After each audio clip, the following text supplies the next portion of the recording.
The Galactic Council's military assessment facility buzzed with the usual mix of arrogance and anticipation. Commander Vextai of the notorious Crimson Horde leaned back in his bio-chair, all four of his massive arms crossed over his chitinous chest. His mandibles clicked with amusement as he watched the newest candidate enter the testing chamber. "Oh, this is rich," he chittered to his companion, General Morgash, whose crystalline spikes glowed with barely contained energy. "They actually sent a human female. And look at that uniform." The human in question, Lieutenant Maya Torres, according to her file, stepped into the arena, wearing what appeared to be nothing more than a standard-issue jumpsuit. No visible armor plating, no energy shields, no protective exoskeleton, just soft, dark blue fabric that seemed to ripple slightly in the artificial breeze. "Perhaps their species has finally accepted defeat," Morgash rumbled, his voice like grinding stone, "sending their weakest as tribute."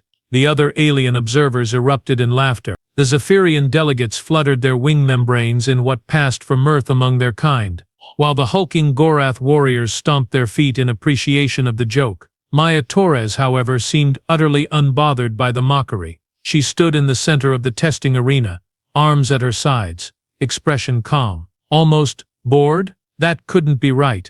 Every species that had undergone the Council's military trials had shown some degree of nervousness, fear, or at least heightened alertness. "Attention, candidate," boomed the automated testing system. "You will face increasingly difficult combat scenarios. Failure to demonstrate adequate military capability will result in your species being classified as non-combatant and relegated to servant class status within the galactic hierarchy." "Yeah, I got the memo," Maya replied, her voice carrying a dry edge that made several observers pause. Was that sarcasm from a creature about to face potential annihilation? The first wave materialized, 3 synthetic combat drones, each the size of a small ground vehicle, and bristling with plasma weaponry. Standard procedure dictated that most species would deploy their heaviest armor and most devastating weapons at this point. Maya Torres yawned. "Seriously," she said, stretching her arms above her head like she was preparing for morning exercises.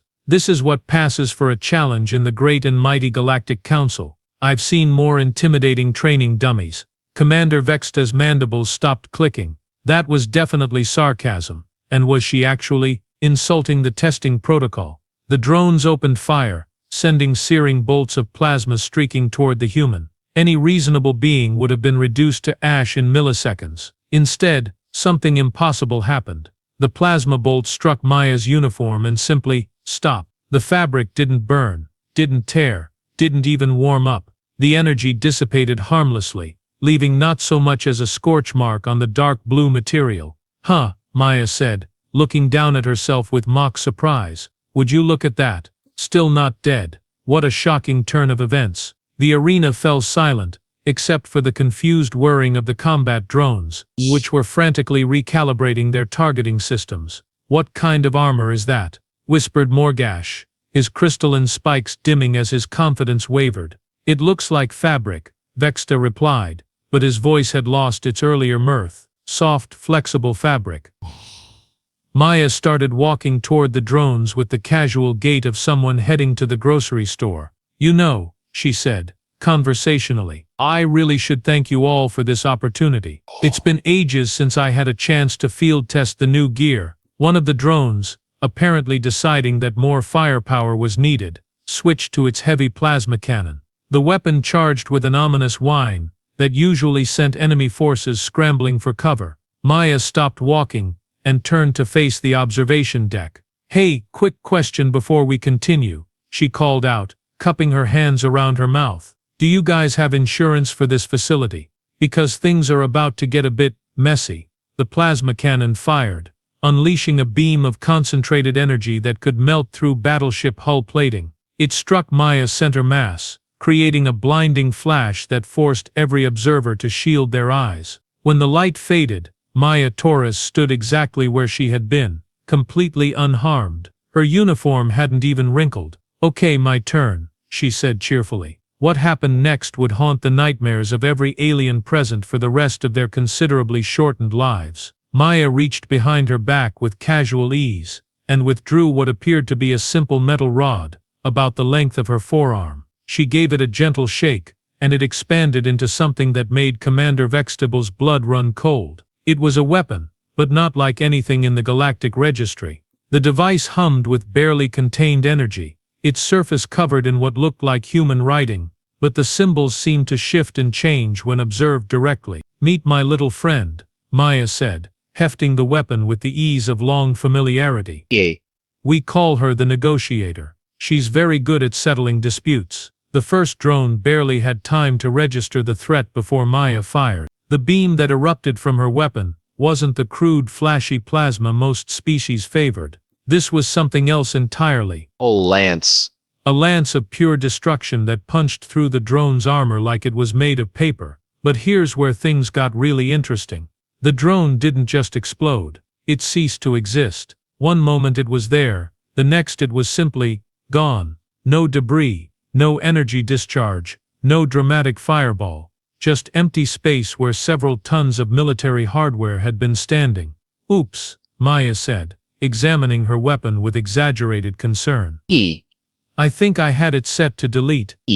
My bad." The second drone, operating on battlefield programming that prioritized survival above all else, immediately began retreating while laying down suppressing fire. Its plasma bolts peppered the area around Maya, creating a light show that would have been impressive if it weren't completely ineffective. Maya sighed and activated something on her uniform's collar. Suddenly, the simple jumpsuit began to change. The fabric rippled and flowed like liquid, hardening into what was unmistakably armor, but armor unlike anything the Galactic Council had ever seen. It wasn't bulky or cumbersome like traditional protection. Instead, it seemed to move with Maya's body, enhancing rather than restricting her movements. The surface was smooth and dark, but it seemed to absorb light rather than reflect it, creating an unsettling visual effect. "Much better," Maya said, rolling her shoulders. "The stealth mode is nice, but sometimes you want people to know exactly what they're dealing with." She raised her weapon again,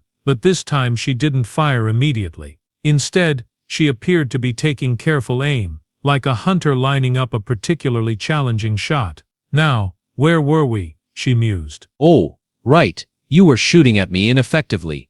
While I demonstrated the fundamental difference between our respective military technologies. The drone, perhaps sensing its impending doom, unleashed everything it had. Plasma cannons, particle beams, micromissiles, even a desperate ramming attack that brought it streaking toward Maya at tremendous speed. Maya waited until the drone was almost upon her, then casually stepped aside and clotheslined it with her weapon. The effect was immediate and spectacular. The drone's forward momentum carried it directly into the energy field surrounding Maya's weapon, and the collision resulted in what could only be described as a complete conversion of matter to energy. The explosion lit up the entire arena, sending shockwaves through the observation deck. When the light faded, Maya was standing in the exact same spot, completely unharmed.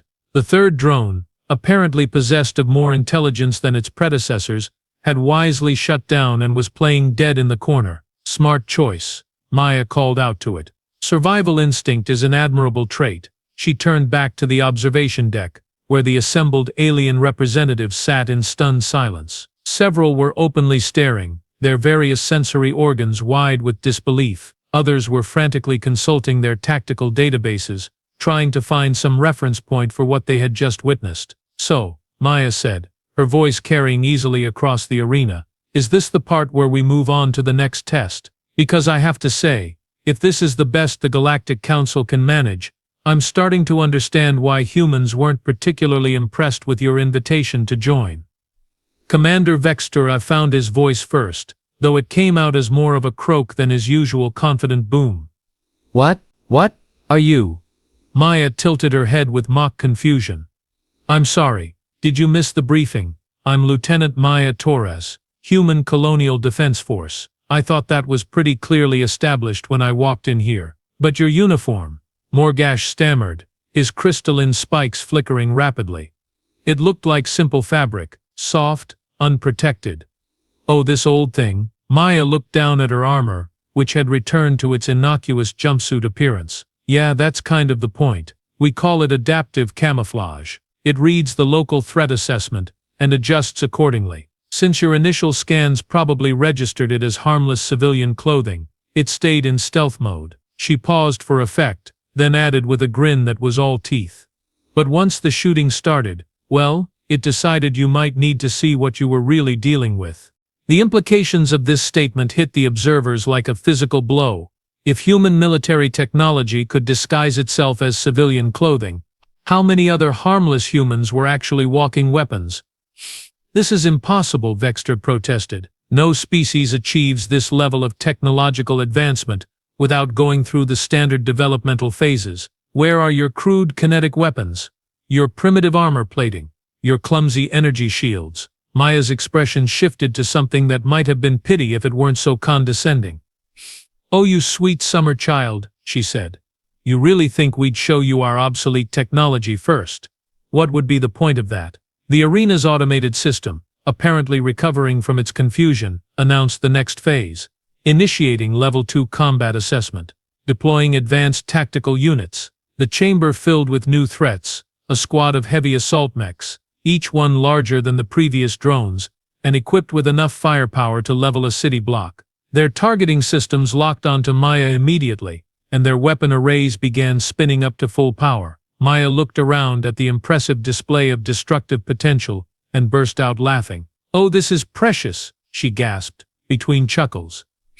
"You actually think bigger means better. How wonderfully primitive." The mechs opened fire simultaneously, filling the air with enough destructive energy to slag a battleship. The arena's defensive systems immediately raised emergency barriers to protect the observation deck, but even so, the heat and light were overwhelming. When the barrage finally ended, the entire chamber was filled with smoke and superheated air. The mech's sensors swept frantically through the haze, searching for any sign of their target. Maya's voice cut through the smoke like a blade. "You know what the problem is with overwhelming firepower?" she asked conversationally. "It's loud, it's flashy, and it makes people think they're winning when they're really just making noise." The smoke began to clear, revealing Maya standing in the center of a perfectly circular area of undamaged floor. Everything around her had been reduced to molten slag, but she remained completely untouched. "Also," she continued, as if discussing the weather, "it tends to obscure your vision, which makes you vulnerable to counterattack." The mechs barely had time to register precision before Maya moved, but calling it movement was like calling a supernova a light bulb. One moment she was standing still, the next she was everywhere at once, her weapon carving through the heavy combat units like they were made of paper. The observers watched in horrified fascination as she dismantled military hardware that represented the cutting edge of Galactic Council technology. Her movements were impossibly fluid, almost like a dance, and every gesture resulted in another mech falling silent. Within 30 seconds, the entire squad was reduced to scrap metal. Maya returned to the center of the arena, not even breathing hard. "Level 3? She asked hopefully. "Please tell me Level 3 is more interesting." The automated system seemed to hesitate before responding. Initiating Level 3 combat assessment. Deploying Elite Guardian Unit. The chamber's walls retracted, revealing a much larger space. From the depths of the facility rose something that made even the hardened military observers gasp in recognition. It was a Titan-class war machine, a walking fortress of destruction that stood nearly 50 meters tall. Its armor was legendary, its weapons capable of cracking planets, and its AI was considered one of the most sophisticated combat systems ever created. Maya looked up at the towering war machine and slowly shook her head. "You know what?" she said, her voice carrying a note of genuine disappointment. "I think I'm starting to understand the real problem here." The Titan's weapon systems locked onto her with the precision of a hunter sizing up prey. Energy readings spiked as its main cannon began charging for a shot that could level mountains. Maya raised her voice so it would carry to the observation deck. "The problem isn't that you don't have impressive technology. The problem is that you think technology is what wins wars." The Titan fired, unleashing a beam of concentrated destruction that made its predecessors look like toys.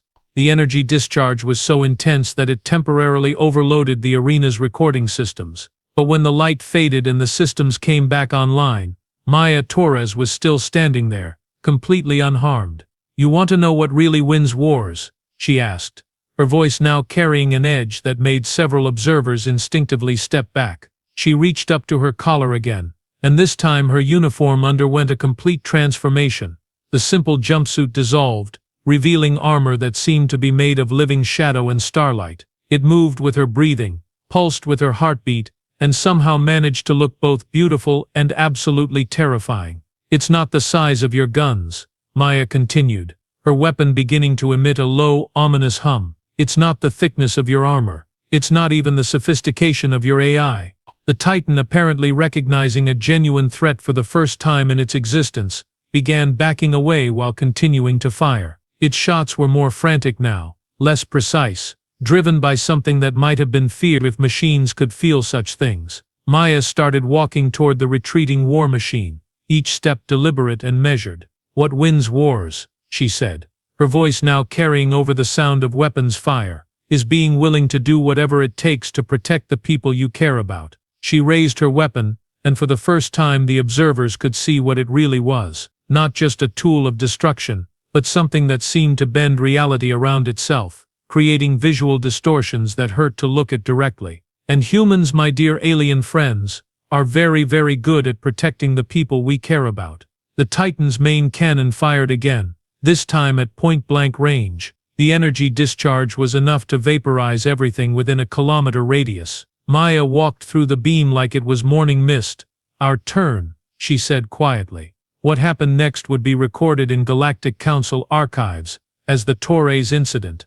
Though most of the survivors preferred not to discuss it at all, Maya's weapon discharged with a sound like reality tearing. The beam that emerged wasn't the crude energy most species used, but something that seemed to unweave the very fabric of existence. It struck the Titan's chest armor, and simply erased a perfect circle, as if someone had used a cosmic delete button. The war machine staggered, its AI frantically running diagnostics on damage that shouldn't have been possible. Its backup systems engaged, repair nanites swarmed the affected area, and emergency protocols activated across all its networks. None of it mattered. "You know what's funny?" Maya said, circling the wounded giant like a predator sizing up prey. "You all seem to think that bigger automatically means more dangerous. It's actually kind of adorable." She fired again, this time aiming for one of the Titan's massive legs. The beam carved through armor plating that could withstand stellar bombardment,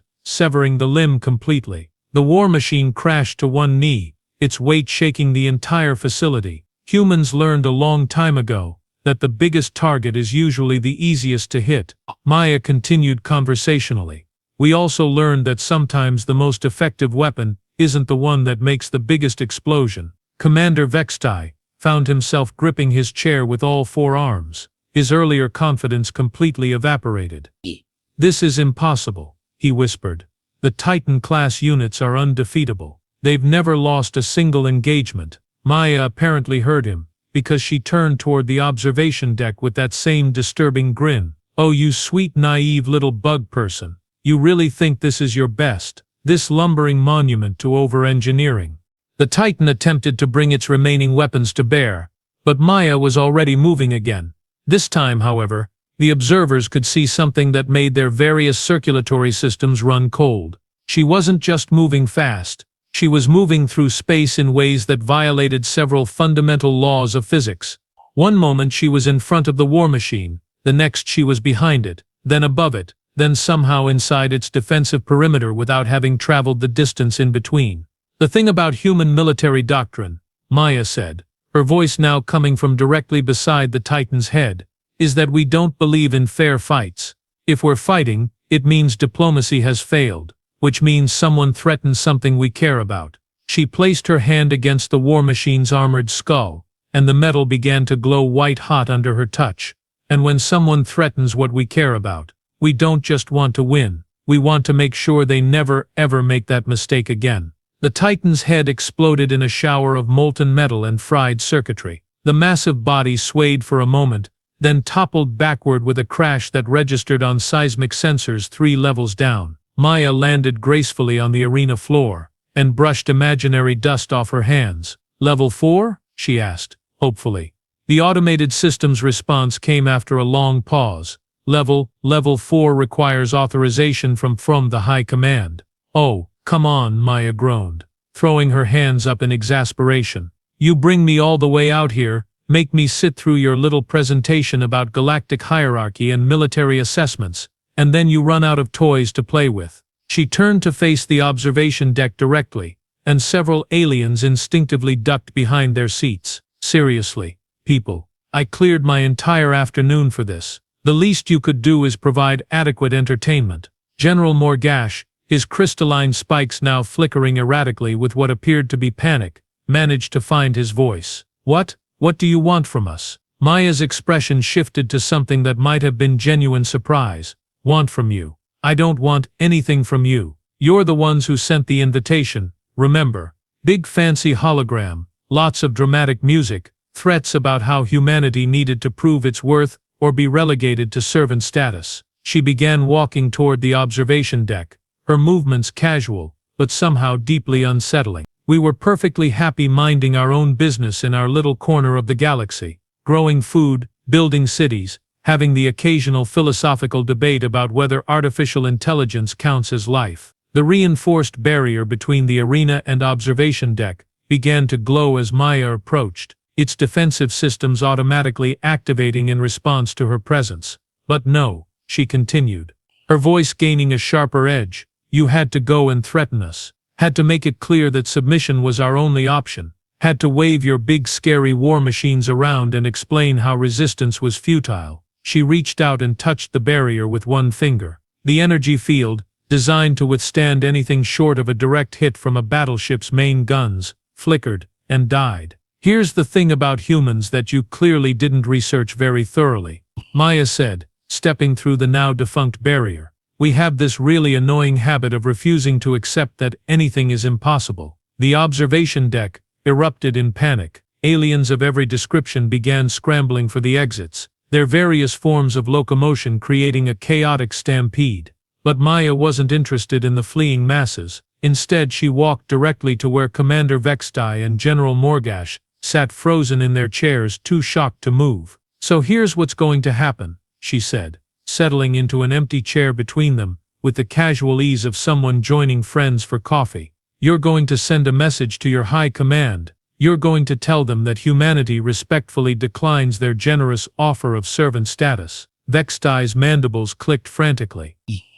But the assessment protocols, the military hierarchy, you can't just, oh but I can, Maya interrupted cheerfully. You see, that's another thing about humans. We're really good at changing rules we don't like. She gestured toward the arena, where the smoking remains of the Galactic Council's most advanced military hardware lay scattered across the floor. Your assessment protocols assumed that any species capable of interstellar travel would follow the same technological development path you did. Crude weapons, then better weapons, then really big weapons. Morgash's crystalline form was now flickering so rapidly it was painful to look at. Then how? We skipped straight to the good stuff, Maya said with a shrug. Why waste time building bigger guns when you can build guns that simply delete whatever you point them at? Why bother with thick armor when you can make armor that convinces reality you were never hit in the first place? She leaned back in her chair, looking for all the world like she was enjoying a pleasant conversation. The really funny part is that this isn't even our military gear. This is just standard Colonial Defense Force equipment. You know, for dealing with pirates and asteroid storms and the occasional hostile wildlife. The implications of this statement hit the two commanders like a physical blow. If this was standard equipment, our actual military uses toys that would make your Titan-class units look like children's building blocks, Maya continued helpfully. But don't worry, you'll never see those unless you do something really spectacularly stupid. She stood up and began walking toward the exit, then paused and looked back over her shoulder. Oh, and one more thing. That whole soft uniform you were all laughing about earlier? Every human in colonial defense wears one. Merchants, diplomats, scientists, engineers, even the janitors. Vextra felt something that might have been his soul leaving his body. Every human. Yup, Maya said with obvious satisfaction. We figured it was better to be prepared than sorry. Turns out we were right. She resumed her walk toward the exit, but her voice carried clearly across the now silent observation deck. The message you send to your high command should probably mention that humanity is perfectly willing to coexist peacefully with the Galactic Council. We're even open to trade agreements, cultural exchanges, maybe some joint scientific ventures. At the doorway, she paused one final time. But if anyone gets the bright idea that we might make good servants or that our territory would make a nice addition to someone's empire, well, let's just say that Lieutenant Maya Torres was having a really good day when she took your little test. The door sealed behind her with a soft hiss, leaving the surviving observers alone with the wreckage of their preconceptions. For several long minutes, nobody spoke. The arena's automated systems began their cleanup routines, efficiently disposing of the remains of what had been the most advanced military hardware in known space. The barriers flickered back to life, the atmospheric processors resumed their normal cycles, and everything returned to standard operational parameters. Everything except the fundamental assumptions about humanity's place in the galactic order. General Morgash was the first to break the silence. "We need to contact High Command immediately. And tell them what?" Vexterai asked, his voice hollow. "That a single human female destroyed our entire testing protocol, that their soft uniforms are actually military technology beyond our comprehension, that we just discovered we've been sharing the galaxy with a species that treats our most advanced weapons like amusing toys. We tell them," Morgash said slowly, "that humanity has been reclassified from potential servant species to do not engage under any circumstances." Outside the facility, Maya Torres walked across the landing pad toward her small, innocuous-looking transport vessel. To any casual observer, she appeared to be nothing more than a human female in a simple jumpsuit, perhaps a merchant or researcher heading home after a routine meeting. Her ship's AI greeted her as she climbed aboard. "How did the assessment go, Lieutenant?" Maya settled into the pilot's seat and began the pre-flight sequence. "Oh, you know how these things are, Arya. Lots of posturing, some moderately impressive explosions, the usual alien superiority complex. Did they provide adequate entertainment value?" "For about 10 minutes, Maya replied, guiding the ship away from the station. "After that it was just cleanup work. Their biggest war machine was actually kind of disappointing. I was hoping for at least a level 5 challenge, but apparently their undefeatable Titan was the best they had. Shall I file the standard post-assessment report?" Maya considered this as they entered hyperspace. "Make it a short one. Galactic Council military technology assessed and found adequate for police actions and minor territorial disputes. No significant threat to colonial defense assets. Recommend continued diplomatic engagement with emphasis on peaceful coexistence, and the personal evaluation." Maya grinned as the stars streaked past the viewport. "Lieutenant Torres recommends that the Galactic Council invest in better research protocols. Maybe next time they'll check to see what they're actually dealing with before they start making threats." Behind them, the assessment facility grew smaller and smaller until it was just another point of light among the stars. But the message Maya had delivered would spread across the galaxy at the speed of hyperspace communications. Humanity had taken their test. Humanity had passed. And the universe would never be quite the same again. In the weeks that followed, the story of the Torres assessment became legend among the spacefaring races. Some versions claimed she had destroyed an entire fleet single-handedly. Others insisted she had rewritten the laws of physics just to make a point. The truth was both simpler and more terrifying. She had simply been herself, a human being, doing her job, protecting the people she cared about. And that, as the Galactic Council was slowly beginning to understand, was the most dangerous thing in the universe.